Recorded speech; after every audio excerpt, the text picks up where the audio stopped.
Hi, 8th grade. Today we're working on lesson 74.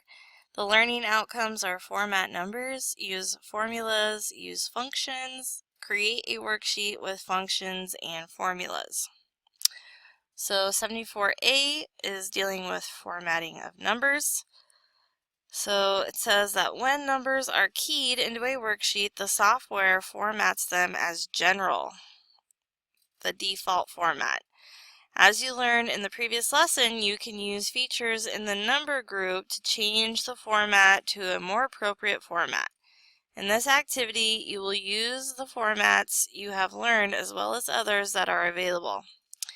You can select predefined number formats from the number format list, which looks like this.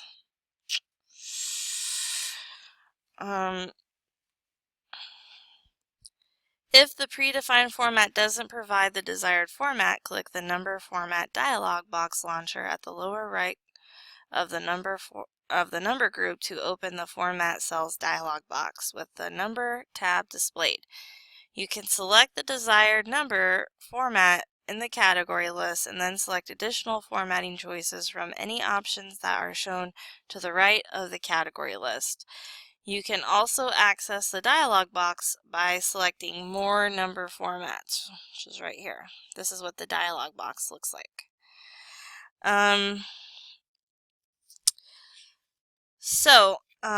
Worksheet 1, it says to open DF. I'm going to go in here, go to my Keyboarding 8 folder, and open up my data files, DF74A. Numbers 1. Let's go ahead and open that up. Now we're going to be using this numbers group. Here's the drop-down list. We also have the dialog box launcher right here, as well as some other formatting changes, including increase decimal and decrease decimal. So it says, and format the numbers as directed. So here's this number. It says, number displays value with a fixed number of decimals. It says, okay, so use a selection from the number format list to format numbers named in A2 through A8. So instead of general, I'm going to change this one to number. Okay, I'm going to change this one to currency.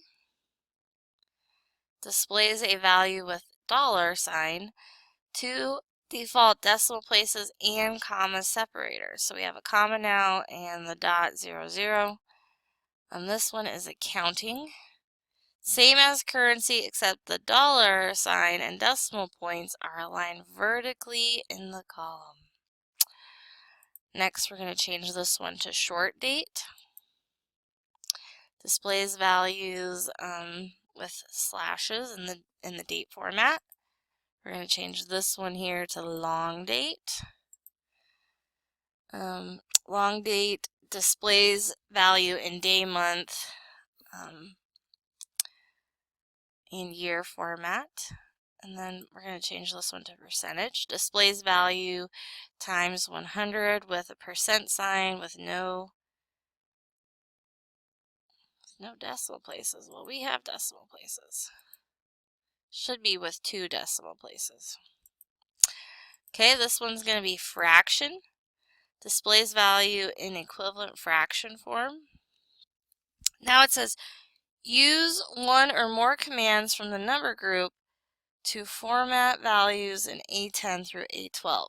So we're going to change this one to accounting format, but we're going to choose no decimal places. So we can click decrease decimal, or you can click on the number group under accounting and you can change it to say 0 decimal places right here.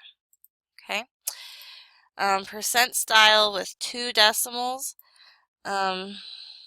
Okay, that one is supposed to be with 2 decimals and it already has it when we choose decimal. If we want to go back over here, we can decrease these decimals so it only says 12%. And then this one is supposed to be comma style. I don't believe comma style is in the drop-down list, so you pretty much just have to use comma style right here, but we're going to increase our decimal ones to have 3 decimal places. And it says we're going to use the command from the More Number Formats or Number tab option to format values in A14 and A15. So I'm going to use the dialog box launcher for this one, and it tells me I'm going to choose phone number. So let's go to special, and we're going to click on phone number right here, and click OK.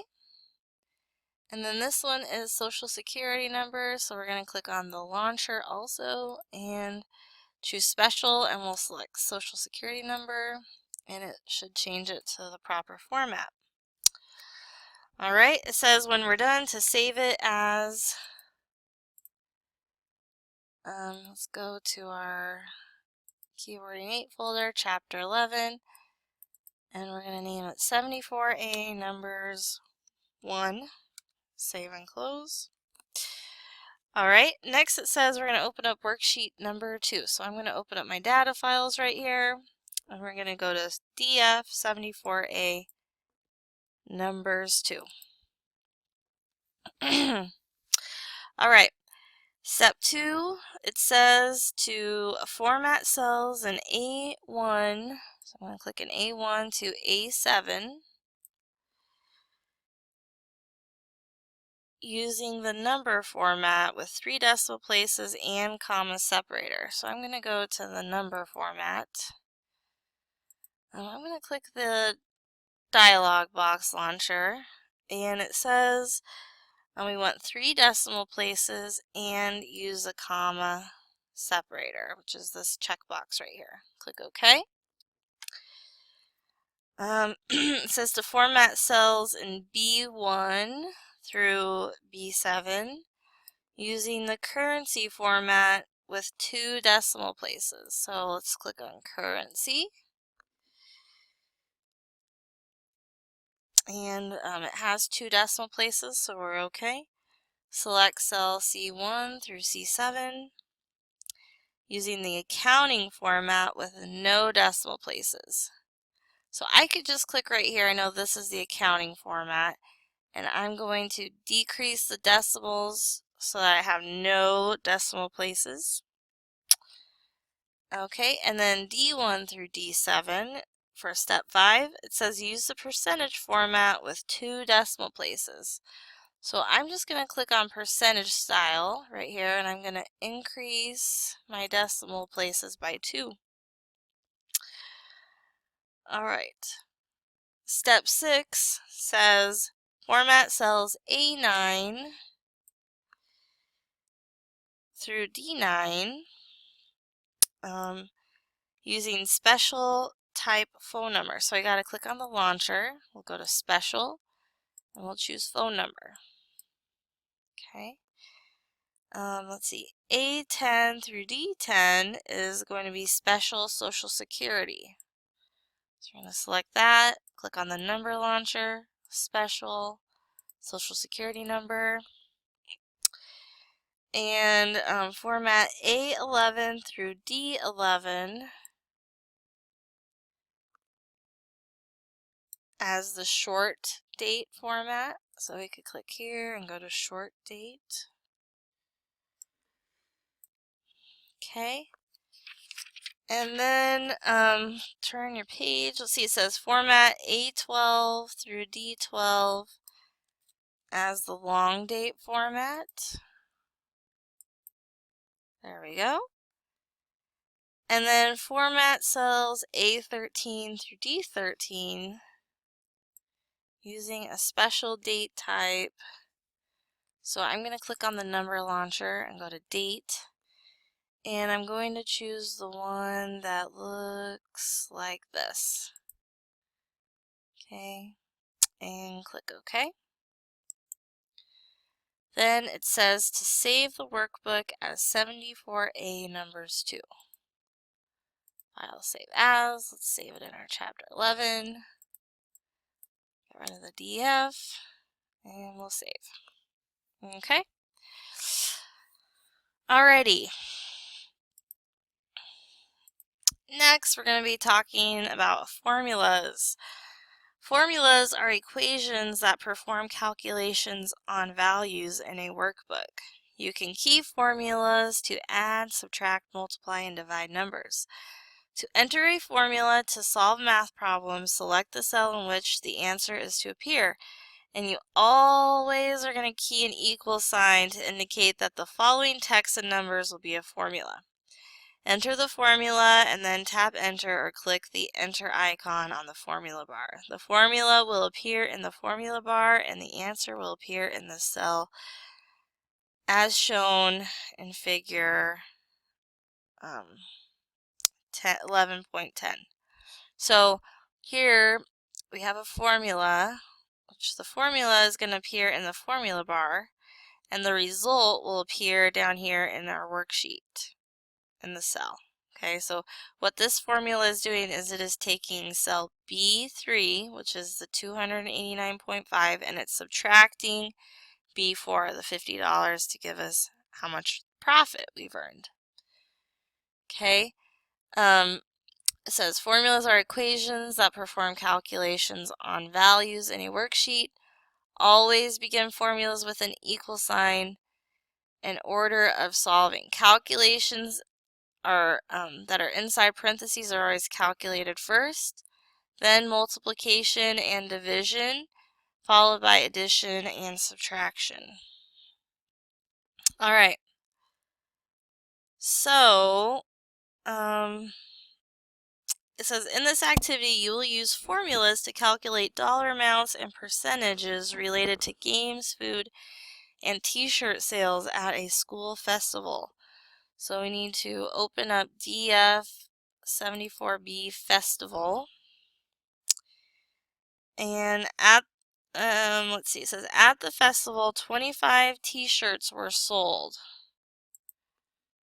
Okay, at $5 each. So I'm,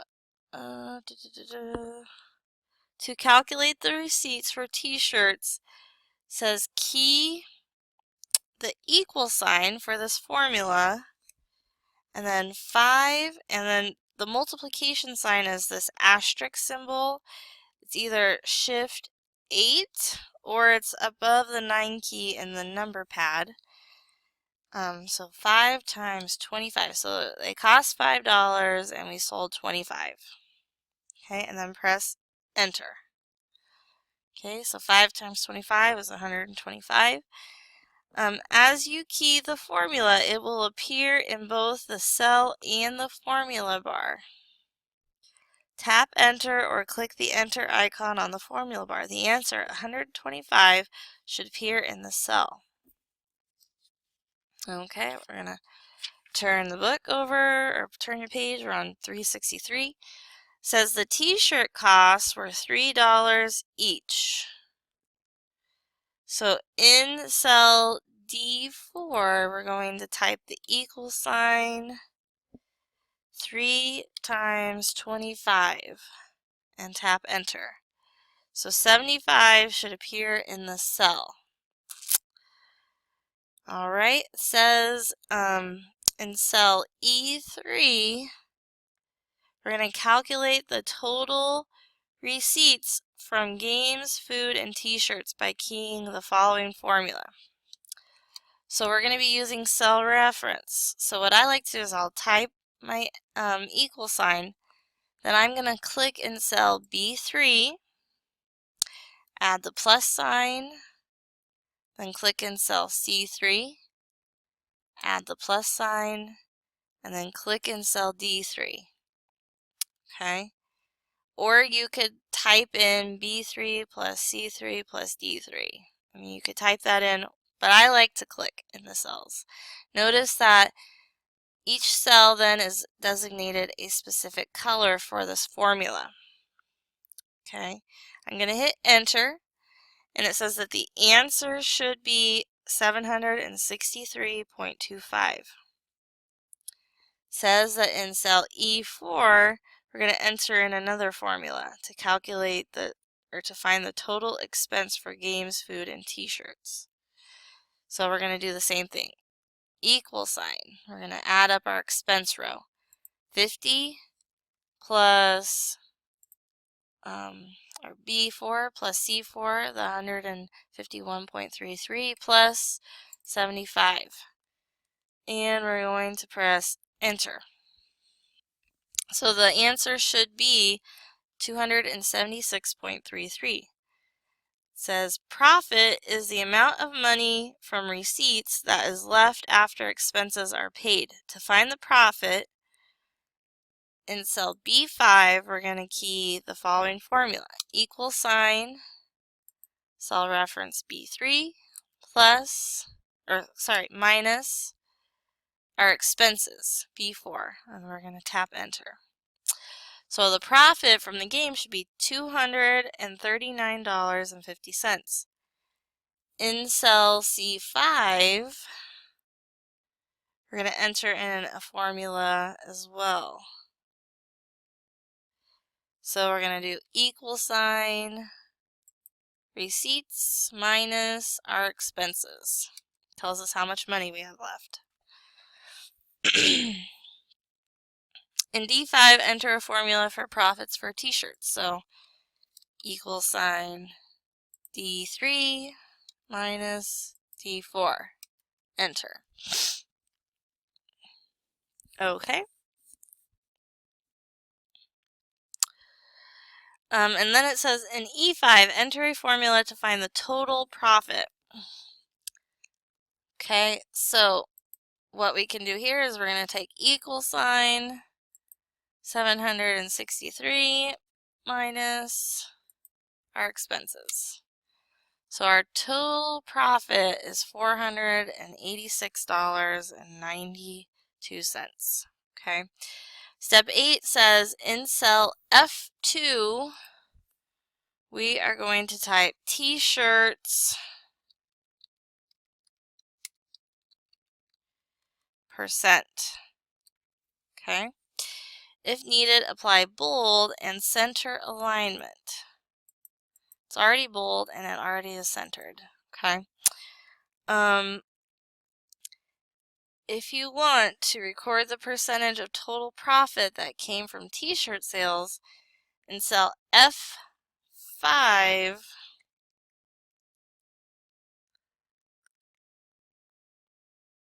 we're going to key the following formula. So in F, click in cell F5,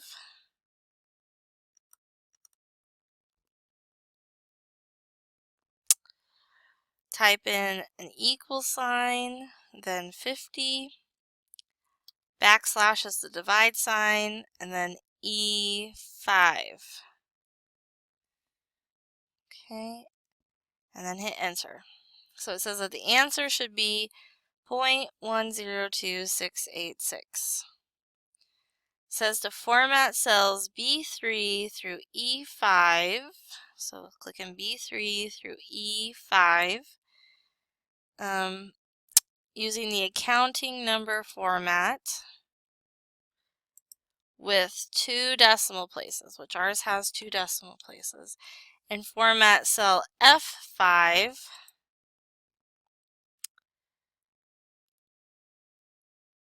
let's see, format cell F5 in percent style with no decimals. So I'm just going to click on percent style right there. No decimal places. If yours does have decimals, you can use the decrease decimal. And it says to select cells B4 through E4 and follow the path at the left to add the borders feature. Click the down arrow on the borders button to select bottom border. Okay, so here's the borders right here, and I'm going to click the down arrow and choose bottom border. Okay, and then it says to change, so there we have that. In accounting, this bottom border like this means to calculate. Let's see. Change the top margin to 2 inches. So we're going to page layout, margin, custom margins, top margin to 2 inches. Center the table horizontally and then print the worksheet without showing grid lines. Okay. So right now our grid line says without printing. So let's click on print preview. Okay, and it should look something like that. Okay. And we're going to save as in our chapter 11 folder as 74B Festival. All right, we're on to 74C. Functions. Spreadsheet software has built-in functions. A function is a predefined formula that can be used to perform calculations. We'll turn it over to this one, functions. Okay, so a function is a predefined formula that can be used to perform calculations.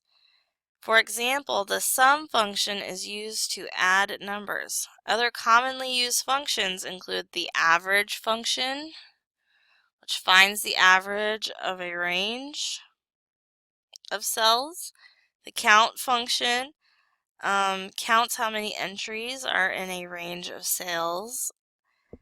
The min function finds the smallest number in a range of cells, and the max function finds the largest number in a range of cells. So instead of keying the function's name, sum, average, min, or max, the cell range in the formula bar, you can click the cell in which you want to answer and then click the Autosum button and select the desired option from the menu. Excel will automatically select the cell range next to the active cell and identify the range selected with a moving border. If the range selected by Excel is not correct, key the correct range or use the mouse to select the correct range. Click the enter icon to calculate the answer or press enter on your keyboard. The Autosum button can be accessed by following the path at the left. So we're going to open up a new workbook and key the following information in. So I'm going to minimize that, close out of that, close out of that, close out of this, and I'm going to go to Excel, open up a blank worksheet. Okay, here's the Autosum button right here. It's on the Home tab over here in the Editing group. First, I'm going to key in this data, and I need to turn on my caps lock. Computer class quiz scores. Okay, tap enter.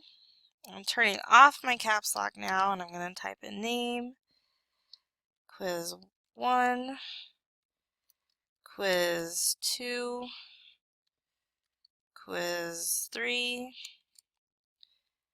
quiz 4, and quiz 6. Oops, I'm going to delete that. And quiz 5. And quiz 6. Okay, I'm going to just highlight this so it's a little bit quicker to enter in my information. Okay, highlight that. Okay, now I'm going to type Joe, 90, tab, 90, tab, 90, tab, 100, tab, 90, tab, 90. Alright, Mary, 89, tab, 90, tab, 90, tab, 79, tab, 90, tab, 90, tab. Paul, 100, tab, 100, tab, 100, 100, 100, 100. Carl,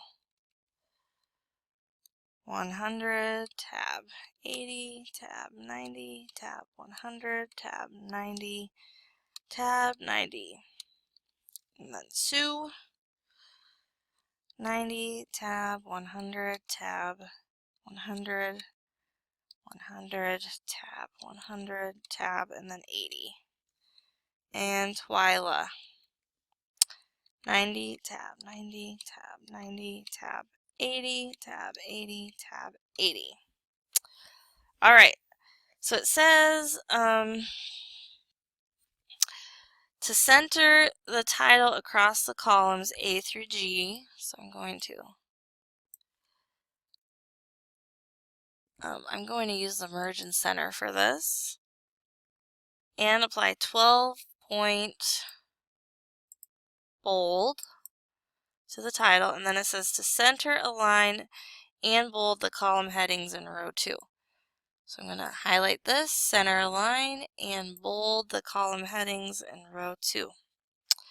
Alright, then it says to go to H2, and we're going to key total, and apply bold and center align if you need to, and then go to cell H3, which would be right here, and we're going to click the Autosum button.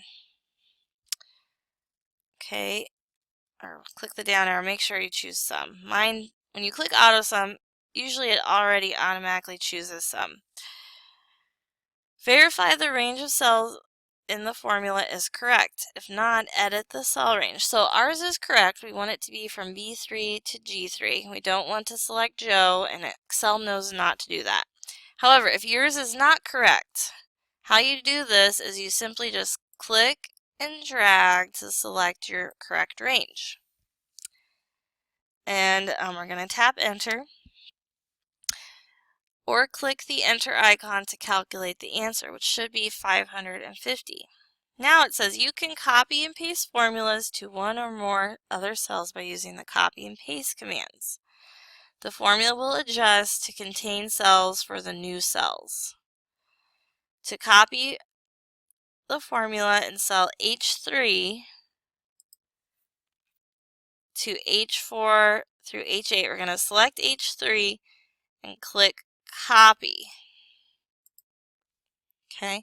Note that the selected cell is indicated by a dashed cell border. Select cells H4 through H8, and we're going to click the paste button. It says to tap escape on the keyboard to remove the dash border of the cell that was copied. Next, we're going to go to cell I2, and we're going to type average. Okay, and it says to bold and center that if you need to. Ours should automatically do that. And we're going to go to cell I3, and I'm going to click the drop down arrow, and we're going to choose average this time. Okay, so I know automatically that this is not correct because I don't want to include my total in the average. So what I need to do is I need to then just click on cell B3, and I'm going to drag it over to G3, and I'm going to press enter. So the correct answer should be 91.66. We're going to copy and then paste that formula into the rest of these cells. Okay. On step 8, it says to go to cell A9, which is right here, and we're going to key min. And then it says to select cell B9, and this time we're going to use the min function.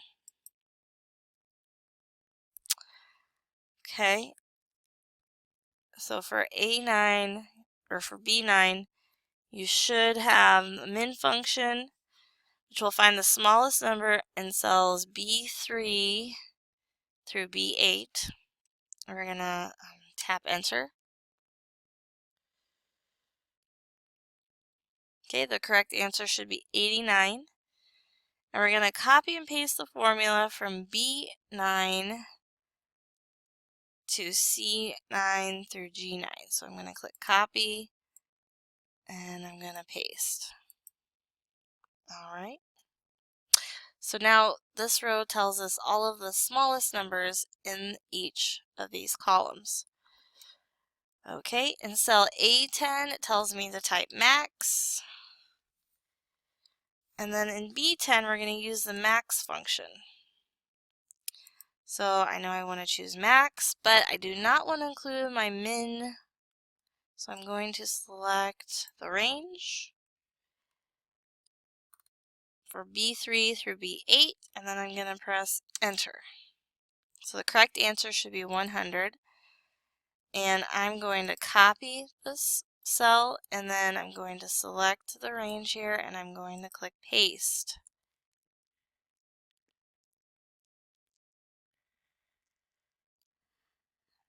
Okay, for C10 through G10. Then it says to select cells A8 through G8.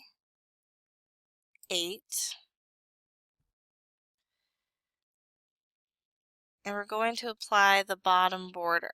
So we're going to click the borders button and click bottom border. And then it says to center the worksheet title over cells A1 through I1. So I'm going to click on merge and center, and then I'm going to click on it again.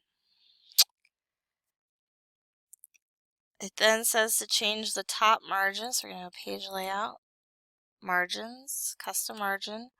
Change your top margin to 2 inches. And select the option to center the table horizontally on the page, and make sure it says up here print without grid lines. We'll click on print preview, and yours should look something like that. We're going to save as in our chapter 11 folder as 74C quiz.